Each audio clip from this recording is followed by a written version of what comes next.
কেমন আছেন ভাইয়ারা? আপনাদেরকে একটা দৃশ্য দেখার জন্য এখানে এসেছি। দেখেন, আসসালামু আলাইকুম ভাইয়ারা, ভালো আছেন তো? সুস্থ আছেন তো? দেখেন কত সুন্দর একটা ভিডিও। এটা হলো আবা খামিস। এটার নাম হলো আবা ডিস্ট্রিক্ট। এখানে অনেক ঠান্ডা আছে। তো দেখছেন, তো আপনাদেরকে আমি পিছনে ক্যামেরা দিয়ে কিছু দেখাই। দেখুন আপনারা, এই দেখছেন পায়ের উপরে কি দেখছেন, এটা কিন্তু একটা পাহাড়।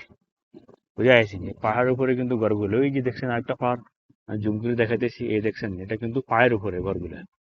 এই যে একদম পুরাপুরি একদম পাহাড় মতন এগুলা। এটা হলো আবা খামিস। এই ডিস্ট্রিক্টটা হলো মনে করেন আপনার পুরা কি এই আপনার পাহাড়ি এলাকার মতন। এখানে অনেক উঁচা উঁচা পাহাড়গুলো আছে, এগুলোর মাধ্যমে আপনার কি এই যে বাড়িগুলো করে দেখছেন, এই যে বাড়িটা দেখছেন এটা পুরো পায়ের উপরে। আর এই যে এখানে এদিকে আছে আর একটা বাড়ি দেখছেন, এগুলো পুরো পায়ের উপরে। ভালো থাকবেন, সুস্থ থাকবেন। আর ভিডিওটা কিরকম হলে হয়েছে জানাবেন। আসসালামু আলাইকুম।